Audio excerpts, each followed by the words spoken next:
Hello, I'm Nancy Harkness, romance author, and this is Writer Unedited number 74, where I just sit at my writing desk and chat about whatever's going on in my writing life. I just want to point out before they leave that both of my cats are in residence.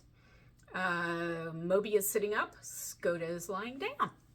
They may not stay, you never know with cats, right? But I had to point out that they were here because they're cute, right? Love my kitties. So anyway, what else? Oh yes, and if you miss a live, you can always find previous ones on YouTube on my channel, and I will put a link in the comments below. So, can you believe it's April already? I can't. Craziness, right? And the weather clearly can't really either because it keeps yo-yoing. April Fool's was yesterday. Did anyone get pranked? If so, confess. I have to say I really enjoyed some of the April Fool's Facebook posts. A lot of police departments decided to add cats to their canine units, and some of the puns and pictures were hilarious of cats being police officers.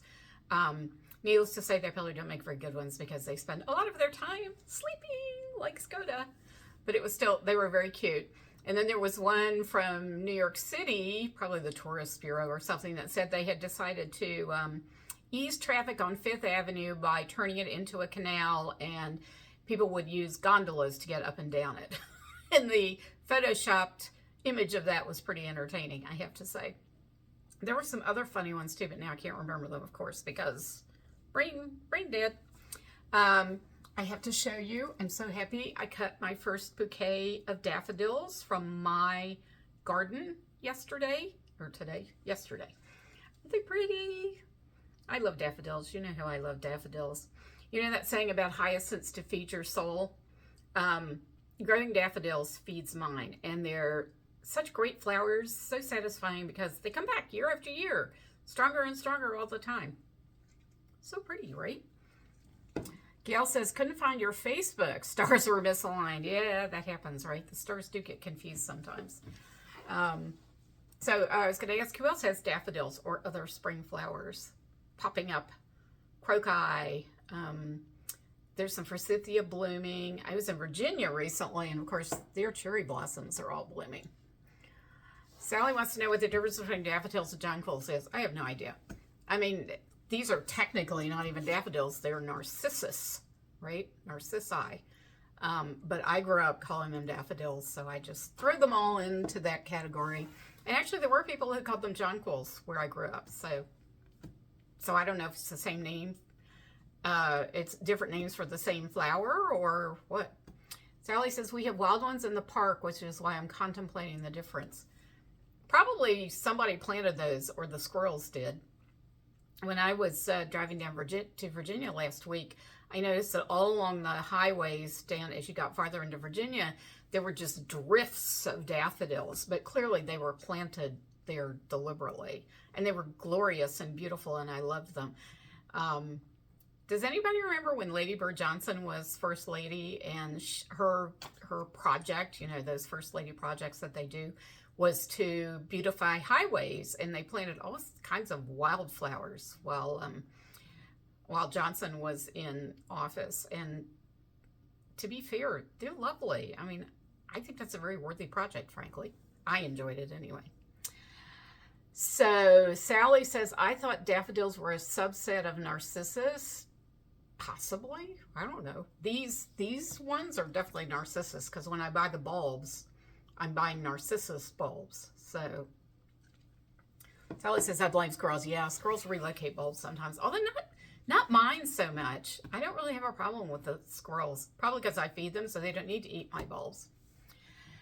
Gail says, don't remember that with Ladybird, but it's pretty. Here's what AI says. No, daffodils and jonquils are not exactly the same, although they are both part of the Narcissus genus.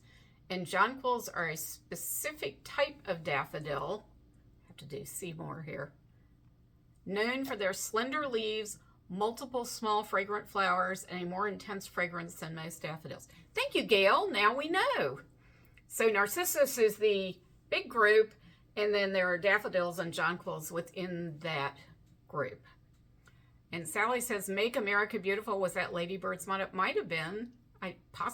I just remember that she caused many wildflowers to be planted along interstates, and they're beautiful. So I think maybe these daffodils were planted at the same time. But either way, I applaud them, and I applaud her efforts. So let's see what else is going on. Oh, so you know how Facebook puts up memories? Well, I was kind of entertained by the memories that I saw on my Facebook. What happened today in past years, what posts I put up today in past years.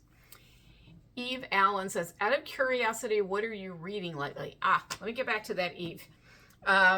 So today in 2015, I turned in the final proofread manuscript of The CEO Buys In, which was, of course, the first Wager of Hearts novel about Nathan Traynor and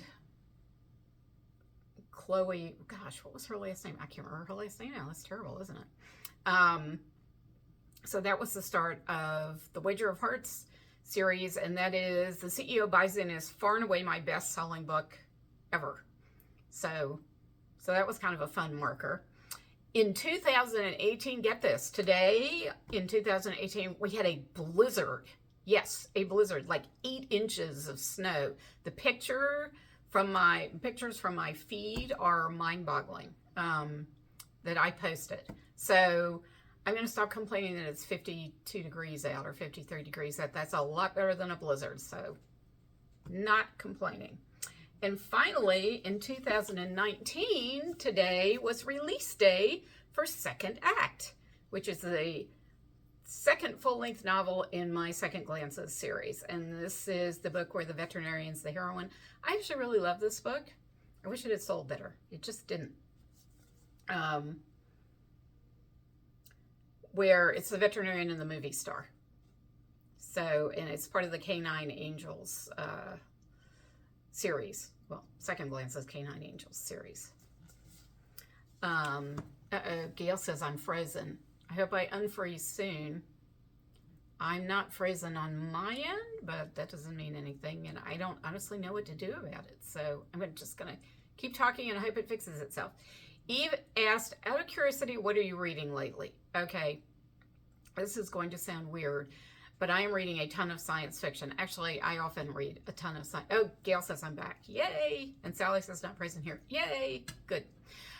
So back to science fiction. I've been reading a ton of science fiction. I think it's, a desire to escape from this world. And also, to be honest, when I'm intensely writing a book, I need to read something that's so different that it doesn't overlap at all. So not only do I read science fiction, but I'm actually reading military science fiction. I'm trying to think of the name of it now.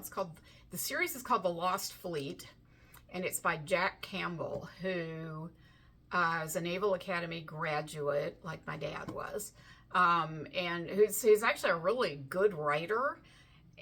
But it's all about the movement of ships in space. He's the leader of he's the head of the Lost Fleet, which is trying to find its way home through enemy space. And, they're always running into other enemy spacecraft. And it's just fun and very mindless and very gripping. So it takes my mind away from what's going on in this world, and even what's going on in Raoul's world, because I need a break from that sometimes. So that's what I'm reading. I also in between, because I can't just read straight through. It's a 6-book series, I think. I'm only on book 3. So I took a little break and I read more science fiction by John Scalzi called The Kaiju Preservation Society, which was just a fun, light read, not set in outer space. John Scalzi is very good. So I loved his Old Man's War series. Also, military science fiction. I can't tell you why I'm so weird that way, but sometimes that's just what I crave. Eve says, good idea to dive into another genre. Exactly. I can't read romance when I'm intensely writing romance. So sale books. So Royal Caleva Luis is still on sale in audio until the 13th. It's 50% off, so it's only $12.50 in audio. In the UK, for my British readers, all 3 books in the Consultant series are on sale on Kindle for 99 British pence.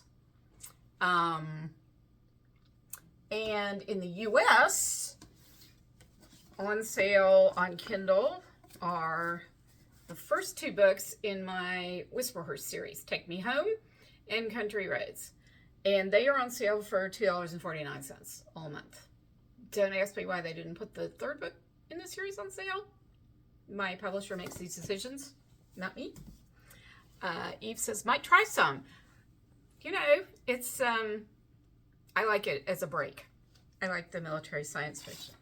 So now getting to the question that you all, I am sure, want to know the answer to. Did I finish Raoul's book? And the answer is no, I did not. However, I'm in the middle of writing the epilogue right now. So it's going more slowly than I expected because I've had to do a lot of research. And I won't tell you what about because that will ruin the surprise. But it's research that I've really been enjoying. It's a lot of fun, the research. So I'm not really complaining, except that I really wanted to have the book done by now. But because I have a May 1st deadline to get the book to my developmental editor, I am doing my own revisions now. So my critique group has gone over 11 chapters of, well, actually, technically it's 13 chapters of the book. These are all of them. Why 13? Because I wrote the first chapter 3 times. Completely changed it 3 times. So they had to do it 3 times. And that's, the old ones aren't even in here. So this is just, so what I do is I go through these, and you'll notice they're on paper. I always edit on paper. I just can't do it any other way. It makes me look at the book differently, which is a good thing. Yeah, this is the first page of chapter 1 with all the scribbles on it. It needs a lot of revising, obviously, but that gives you an idea of what it looks like when I'm revising. So what I do is I go through all of the things they told me, and I fix them. And of course, I end up fixing things that I think need fixing as well. So it's a painstaking process. Blah, blah. But it will make the book much better when I send it to my developmental editor. And you say, well, why have an editor? Well, basically, the better you can make it before you send it to the editor, the better she can make it in the edits. So she's not fixing your dumb mistakes. She's fixing the higher level mistakes. And of course, the developmental editor is higher level anyway. She's looking at arc, plot holes, character arc, emotional arc. Oh, we're losing a cat. There goes a cat. That's Moby leaving us. You know, very big picture stuff. So she's not going to be correcting my grammar or my periods or anything like that. But I do that anyway. Try to give it to her pretty clean because those things distract you when you're trying to edit. So I try to keep as little distraction as possible for her. And that's why she can do such a good job. And then, of course, after she gets done with it, she sends it back to me, and I go through and implement her suggestions. Then I send it to the copy editor who does correct my grammar, etc. Continuity, fact-checking, not a lot of... Oh, and she's also, I got to say, my copy editor is great about making sure, because she's copy edited all the previous Kaleva books, she makes sure I haven't made any boo-boos from the first book forward. So that really helps a lot. Although I, again, try very hard not to. And then finally it goes to the proofreader. So as you can imagine, by the time I have gone through this book 3 more times. So it's 4 times total. I do my own revisions, and then every time I get an editor looks at it, I have to go through and, accept or reject their ideas. So 4 times I go through this book as in the editing process. So of course, by the time I'm done, I hate the book. I never want to see it again. Right? I don't hate the book, but I never want to see it again. Which luckily changes once I get a little time off. But it's a tedious, iterative process. Gail says, thumbs up for getting it done. Yeah, not quite. Clapping for being close. Yes. I'm very close. I'm so close that I can taste it. On the other hand, You know, it always makes me sad to finish a book because I've loved developing these characters. I love spending time with them. Editing is just not the same as creating the story the first time.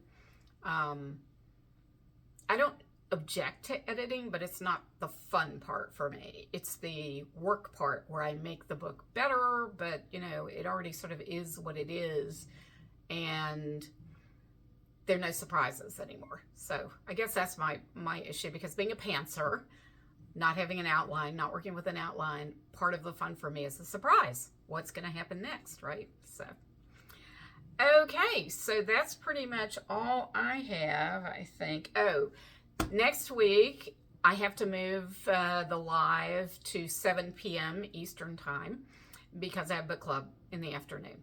A good reason to move it, right? And then the week after that, I will have no live because I will be out of town. But then I'll be back. So thank you all so much for coming. Anyone have any questions that no? I don't see any more comments. No more questions? Okay, then I'm going to sign off and get back to work on that epilogue. Thank you guys for coming.